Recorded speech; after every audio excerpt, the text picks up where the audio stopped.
Oke, halo guys, balik lagi ke channel gue. Kali ini gue bakalan bahas tentang pemrograman berorientasi objek. Yang bakalan gue bahas di sini adalah materi tentang konstruktor, polimorfisme, kemudian encapsulation, dan inheritance. Nah, untuk mempersingkat waktu, langsung aja kita lihat video kali ini.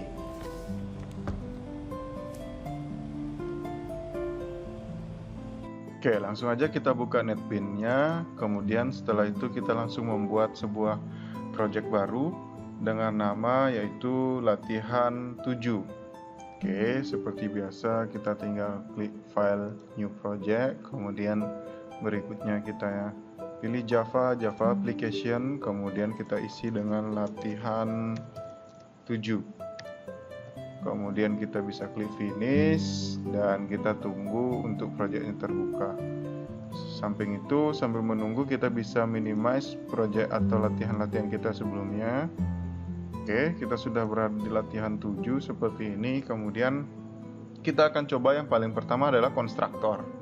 Nah, konstruktor ini contohnya seperti apa? Saya akan skip video ini supaya menghemat waktu dan nanti saya akan jelaskan ketika codingannya sudah selesai. Oke, jadi kita sudah membuat sebuah konstruktor di mana konstruktor yang bisa dilihat di sini adalah bernama latihan 7. Nah, mengapa nama konstruktor di sini harus latihan 7? Karena konstruktor itu merupakan sebuah metode yang dimana ketika sebuah kelas itu dibangun, maka dia akan menjalankan metode itu paling pertama. Jadi, kalau kita bisa ibaratkan, konstruktor itu seperti sebuah trigger. Ketika kelas itu dibangun, maka dia akan terbentuk langsung dari kelas dibangunnya kelas tersebut. Jadi bisa kita lihat bersama-sama di sini. Kita lihat bahwa di sini nama kelas di sini adalah latihan 7. Kemudian kita membuat sebuah metode baru yang namanya public latihan 7. Nah, di mana latihan 7 ini memiliki dua parameter yaitu name dan nama. Ketika kita jalankan di sini atau kita memanggil pada main class, ini kita memanggil pada main class. Teman-teman bisa lihat di sini yaitu kita isikan dengan parameter di sini adalah sebagai name dan Adi Panca ini sebagai nama. Nah, ketika kelas ini terbentuk atau di start, maka program langsung akan menjalankan perintah yang ada di dalam metode latihan 7 ini, atau program akan menjalankan konstruktor yang ada di latihan 7 ini. Kelas latihan 7 ini konstruktornya adalah ini. Maka dia akan menjalankan system.out.println name, kemudian system.out.println nama, seperti itu. Jadi tanpa ada memanggil di sini system.out.println. Biasanya kita melakukan pemanggilan atau melakukan pengkodean pada main, tetapi karena ini kita menjalankan konstruktor sehingga kita tidak perlu menjalankan perintah di dalam main kelasnya, tetapi kita hanya main metodenya. Tetapi kita hanya perlu menjalankan atau membangun sebuah kelas yang kita objekkan di sini. Sehingga kita bisa coba bersama-sama, hasilnya adalah seperti ini.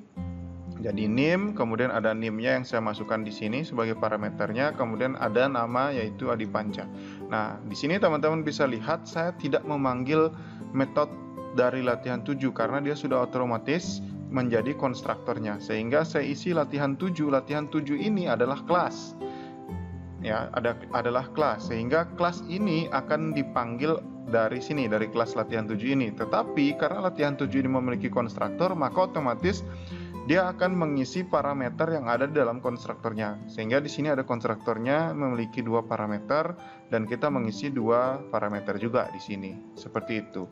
Jadi konstruktor itu kita bisa ibaratkan bahwa sebuah konsep atau metode di mana dia memiliki proses yang akan di-running ketika kelas itu dibangun atau kelas itu dibentuk. Nah, seperti ini. Oke, saya akan contohkan kalau seandainya kita menambahkan sebuah system.out.println di main. Jadi ini akan bertambah, tetapi dia akan bertambah di paling bawah, teman-teman ya. Kalau kita coba running, nah ketika saya running seperti ini, maka hello world-nya itu ada di bawah. Kenapa demikian? Karena konstruktor itu selalu berjalan pertama kali kelas itu dibangun. Karena kita bisa lihat di sini kelas ini dibangun pertama kali, sehingga maka proses yang pertama kali dilakukan adalah yang di atas, bukan hello world-nya. Oke, selanjutnya yang kedua kita akan coba bersama-sama lagi untuk contoh dari encapsulation. Nah, untuk menghemat waktu, saya akan skip video ini dan nanti saya akan jelaskan ketika codingannya sudah selesai.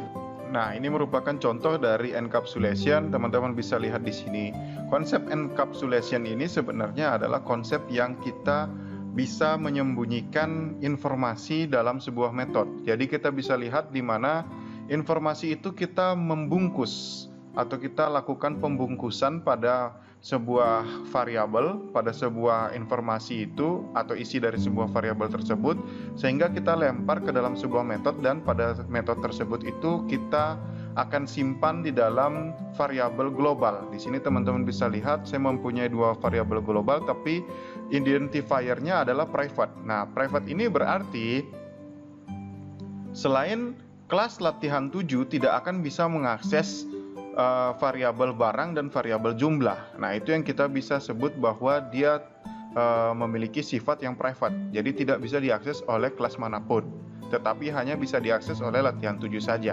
Nah, di sini kita melakukan pembungkusan. Di mana kita lakukan pembungkusan? Pembungkusan itu terjadi pada saat kita mendeklarasikan atau menangkap sebuah isi dari variabel. Di sini kita membuat dengan nama set barang, kemudian di sini kita tampilkan data tersebut melalui get barang. Nah, di mana proses itu kita melakukan pembungkusan, yaitu ada di sini. Jadi pada kita lihat pada main kelasnya ini atau main metodenya ini, teman-teman bisa lihat di sini. Saya deklarasikan dulu seperti biasa. Saya objekkan latihan 7 ini menjadi sebuah objek yang namanya adalah demo. Kemudian di demo ini saya memanggil set barang. Set barang ini artinya saya memanggil sebuah metode dari kelas latihan 7 ini. Namanya set barang dan parameter yang saya isikan atau saya isikan dengan nama barangnya adalah laptop. Ketika saya isikan set barang laptop seperti ini, maka dia akan tersimpan di dalam set barang yang ini. Sehingga tadinya namanya laptop, dia akan tersimpan ke sini. Jadi kita isikan ke dalam variabel barang ini. Nah, barang ini sekarang sudah memiliki isian variabel yaitu laptop. Sehingga dia bersifat apa? Private. Jadi laptop ini kita sudah sembunyikan, kita sudah bungkus seperti itu. Kemudian berikutnya yang saya lakukan adalah apa? Yaitu saya set jumlahnya. Ketika saya set jumlah di sini, teman-teman bisa lihat saya set dengan jumlah yaitu 7. Maka ketika saya isi 7 seperti ini, dia akan masuk ke dalam variabel set jumlah ini. Sehingga jumlah ini masuk ke set jumlah ini, 7 ini akan masuk ke dalam parameter JML. Kemudian JML ini disimpan ke dalam variabel jumlah dengan identifier yaitu private. Sehingga 7 itu sudah disembunyikan di dalam variabel jumlah. Jadi tidak boleh diakses oleh siapapun. Seperti itu. Kemudian langkah selanjutnya itu saya tampilkan isi dari variabel yaitu jumlah dan barang tadi. Tetapi saya tidak bisa langsung mengakses variabel barang dan jumlah ini selain saya tampilkan melalui sebuah metode di sini, metode non void ya, di mana tipe datanya adalah integer dan juga yang lagi satu adalah string di sini. Jadi saya panggil get barang. Ketika saya panggil get barang, maka dia akan memanggil yang ini, return barang. Nah, return barang nggak ada apa-apa, kemudian langsung return barang. Dari mana barang ini? Barang ini tadi dari set barang ini. Jadi kita isi tadi adalah laptop. Laptop disimpan ke dalam variabel private barang ini. Jadi barang ini sekarang sudah memiliki isi dari variabel yaitu tulisannya adalah laptop. Kemudian di return. Di return berarti nanti di sini adalah nama adalah laptop di sini. Ini akan menghasilkan sebuah isian variabel yaitu laptop. Kemudian jumlah. Berikutnya jumlah ini saya panggil, ketika saya panggil get jumlah, berarti jumlah ini akan menampilkan isian yang tadi sudah kita set sebelumnya. Kita set melalui JML ini, tadi isinya adalah apa? 7. Maka 7 ini dia akan disimpan dalam variabel jumlah ini, maka ketika kita return jumlah, maka dia akan menampilkan jumlah titik 2, 7, seperti itu. Nah, dari hal inilah kita bisa lihat kalau kita running maka hasilnya akan tampil yaitu nama laptop dan jumlah 7. Kita bisa lihat bersama-sama. Oke. Nah, seperti ini teman-teman bisa lihat yaitu nama laptop kemudian jumlah 7. Nah, encapsulation ini sudah melakukan pembungkusan. Jadi semua informasi yang ada di dalam metode tersebut kita private atau kita sembunyikan dari kelas-kelas yang lain. Sehingga kalau kita bisa bilang bahwa encapsulation ini sebenarnya melakukan pembungkusan dengan rahasia atau dengan kelas yang hanya bisa mengakses dirinya dia sendiri, seperti itu. Nah, kemudian yang kedua atau yang ketiga, kita akan coba untuk materi selanjutnya, yaitu inheritance. Nah, apa itu inheritance? Nanti saya akan jelaskan, namun untuk menghemat waktu saya akan skip videonya dan saya coba codingkan, dan nanti jika sudah selesai saya akan lanjutkan kembali. Oke, jadi ini adalah contoh dari inheritance. Saya bisa jelaskan di sini. Teman-teman bisa lihat bersama-sama bahwa saya memiliki sebuah kelas di sini, yaitu kelas latihan 7. Kemudian di dalam kelas latihan 7 ini saya memiliki metode hewan dan juga saya memiliki main method. Nah, selain dari itu saya memiliki kelas lain, yaitu kelas latihan 8, di mana kelas latihan 8 ini extend latihan 7. Berarti latihan 8 ini merupakan keturunan dari latihan 7. Ibaratnya kalau latihan 7 ini adalah bapaknya, ini latihan 7 ini adalah bapaknya, maka anaknya adalah latihan 8. Jadi, kalau misalnya sifatnya adalah inheritance, maka seluruh sifat dari latihan 7 ini akan terwarisi ke latihan 8. Atau ibaratnya semua metode yang ada di latihan 7 ini kita bisa menggunakannya di latihan 8 seperti ini. Nah, teman-teman bisa lihat di sini kalau di mana saya memanggil atau saya mendeklarasikan sebuah kelas di sini, bukan latihan 7 yang saya deklarasikan. Ini sedikit berbeda. Yang saya deklarasikan adalah latihan 8. Nah, teman-teman bisa lihat latihan 8 itu ada di sini. Tetapi ketika saya objekkan dia jadi latihan 8, kemudian demo ini adalah nama objeknya. Ya, nama objek dari latihan nama objek yang sudah dari kelas latihan 8 ini, kemudian saya panggil demo.hewan. Teman-teman bisa lihat hewan ini tidak ada di dalam metode atau kelas latihan 8. Jadi kelas latihan 8 ini hanya ada habitat, tidak ada hewan. Mengapa ini tidak terjadi error? Karena inilah yang disebut sebagai pewarisan, atau di mana latihan 8 ini memiliki pewarisan sifat dari latihan 7. Latihan 7 ini memiliki metode yaitu hewan, sehingga ketika kita akses latihan 8, latihan 7 pun metodenya kita bisa akses seperti ini. Jadi demo.hewan ikan, kemudian demo.habitat yaitu air tawar. Habitat ini dari mana? Yaitu memang asli metode dari latihan 8 gitu. Jadi ibaratnya kita bisa mewariskan seluruh metode yang ada. Selain metode apalagi ada variabel. Jadi seluruh atribut kita bisa katakan. Seluruh atribut yang ada di latihan 7 akan diwarisi ke latihan 8. Sehingga latihan 8 ini benar-benar komplit gitu. Benar-benar komplit dari bapaknya. Bapaknya adalah latihan 7 atau induknya adalah latihan 7. Sehingga anaknya latihan 8 itu pasti memiliki sifat-sifat yang di latihan 7. Seperti itu. Nah, kita coba running bersama-sama. Di sini teman-teman bisa lihat. Nah, ketika saya running, maka hasilnya adalah apa? Yaitu nama ikan, kemudian nama hewan ini ya. Nama hewan adalah ikan, kemudian di sini habitat air tawar, seperti itu. Jadi kita tetap bisa mengakses. Meskipun di latihan 8 ini nggak ada hewan, tetapi kita tetap bisa akses.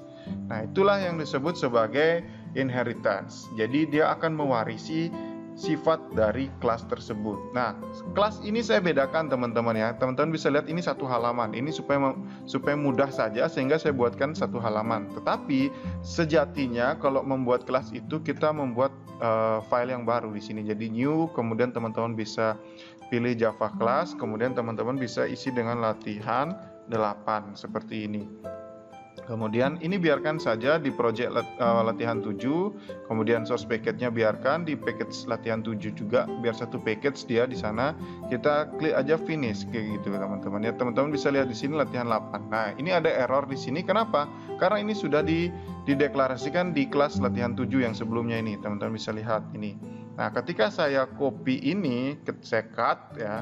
Kemudian ini saya hapus. Kemudian saya bawa ke sini, saya bawa ke sini, ini hilang errornya gitu. Kenapa bisa hilang? Karena yang di latihan 7 ini sudah hilang teman-teman ya, gitu. Nah, teman-teman bisa lihat, ini kan nggak ada extend-nya ya teman-teman, bisa lihat nih error demo.hewan. Demo.hewan di latihan 8 nggak ada. Hewan ini nggak ada di latihan 8, sehingga kita harus extend dulu di sini teman-teman, tambahin di latihan 8-nya itu. Teman-teman bisa pilih extend, kemudian latihan 7. Ketika saya buat seperti ini, saya save, kemudian teman-teman balik lagi ke latihan 7, tidak ada error lagi. Nah, itu yang kita bisa bilang bahwa tadi ketika dia seperti ini belum ada extend, maka ini belum terkoneksi dengan latihan 7, sehingga di sini error. Maka dia tidak dianggap pewarisan gitu, sehingga ketika kita isikan maka dia akan menganggap itu adalah sebuah pewarisan. Nah, seperti ini teman-teman gitu. Jadi teman-teman boleh nambahin kelas baru itu dalam satu file latihan 7.java, atau teman-teman boleh pisahkan. Nah, tetapi aturan yang benar sebenarnya adalah dipisah. Jadi satu kelas itu satu file .java.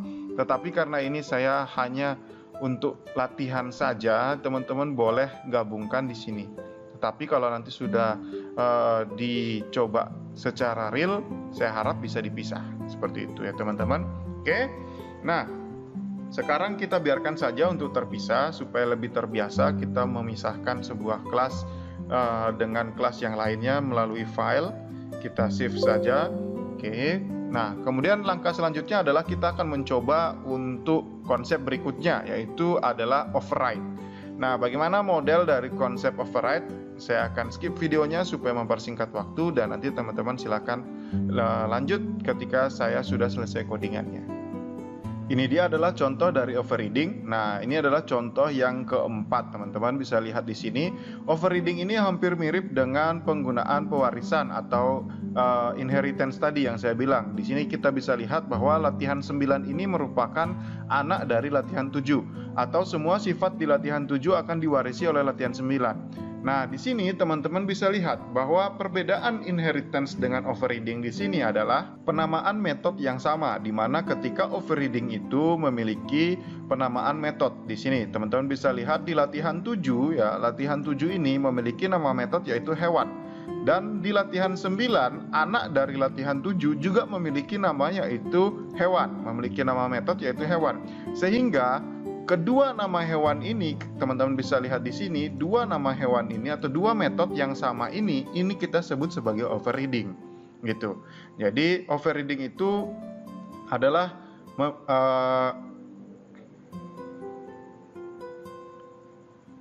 penamaan metode yang sama dari induknya atau dari super kelasnya. Super kelas itu kita bisa katakan bahwa latihan 7 ini adalah super atau induknya, gitu. Sehingga ketika dia memiliki nama yang sama seperti ini, maka ini disebut dengan konsep yaitu overriding. Nah, kita akan coba lihat bersama-sama bagaimana kalau kita merunning. Kita running bersama-sama dan kita lihat.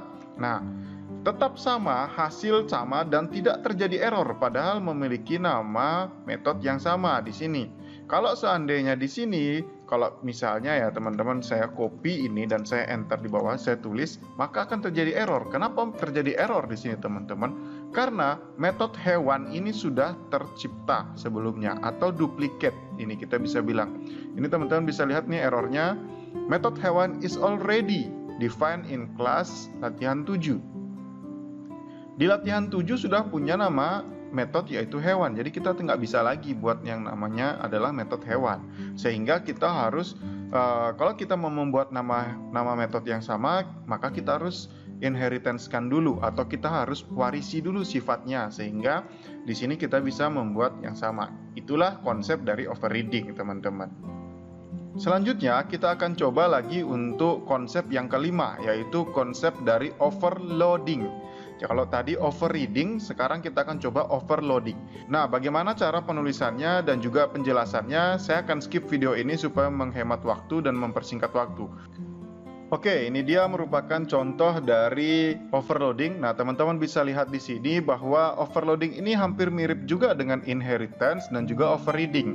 Di mana kalau overloading itu juga sama, memiliki nama metode yang sama. Teman-teman bisa lihat di sini nama metode yang di latihan 7 ini adalah penjumlahan dan yang di latihan 9 ini adalah penjumlahan juga. Teman-teman bisa lihat di sini bahwa Latihan 9 ini adalah anak dari latihan 7, extend. Teman-teman bisa lihat. Jadi kalau teman-teman mau membedakan itu adalah inheritance apa bukan, lihat aja dari extend. Extend ini menandakan bahwa ini adalah pewarisan atau ini adalah inheritance gitu. Teman-teman bisa lihat di sini hampir mirip dengan inheritance tadi, tetap menggunakan extend juga, tetapi di sini juga ada sedikit perbedaannya. Kalau teman-teman bisa lihat di sini hampir mirip juga dengan overriding karena nama metodenya juga sama. Nama metodenya adalah penjumlahan dan di sini juga penjumlahan. Gitu. Di latihan 9 penjumlahan, di latihan 7 pun juga penjumlahan. Tetapi perbedaannya adalah apa? Pada parameter, teman-teman. Teman-teman bisa lihat kalau overriding memiliki jumlah parameter yang sama dengan metode yang sama. Kalau seandainya overriding itu seperti ini. Nah, jadi integer AB, kemudian di sini juga integer AB. Tetapi karena ini overloading, maka di sini adalah metodenya adalah sama dan parameternya berbeda atau jumlah parameternya berbeda. Kalau di sini penjumlahan di latihan 7 ini parameternya cuma 2, A dan B. Tetapi kalau di latihan 9 memiliki 3 parameter, yaitu integer A, integer B, dan integer C. Nah, tujuannya kira-kira apa, teman-teman? Kenapa kita harus membuat yang seperti ini? Sebenarnya tujuannya simpel. Nah, teman-teman bisa lihat di sini. Kalau kita membuat sebuah overreading, itu tujuannya sama. Kita menghemat penggunaan metode sehingga kita itu tidak perlu membuat nama metode yang berbeda-beda gitu. Jadi nama metode yang sama-sama penjumlahan, tapi ada dua jenis, penjumlahan yang 2 dan penjumlahan yang 3 kayak gitu. Jadi di sini sebenarnya tujuannya adalah sama-sama baik untuk pengkodean gitu. Jadi tetap menghemat proses pengkodean dengan menggunakan metode kelas dan metode seperti itu. Nah, kita coba running, hasilnya seperti apa? Kita bisa lihat, teman-teman. Nah, di sini teman-teman bisa lihat penjumlahan yang 2 parameter dan penjumlahan yang 3 parameter. Penjumlahan 2 parameternya itu yaitu adalah apa? 1 ditambah 3. Ini teman-teman bisa lihat A tambah B. Maka hasilnya adalah 4. 1 ditambah 3 4. Kemudian berikutnya adalah dengan 3 parameter, yaitu ada parameter A, parameter B, dan parameter C. Dan penjumlahannya adalah A tambah B tambah C. Di sini teman-teman bisa lihat bersama-sama. Ini A-nya 1, kemudian tambah B, B-nya 3, tambah C, yaitu 5. Maka A tambah B tambah C, 1 tambah 3 tambah 5, hasilnya adalah 9. Nah, itu dia tadi model contoh dari overloading, teman-teman.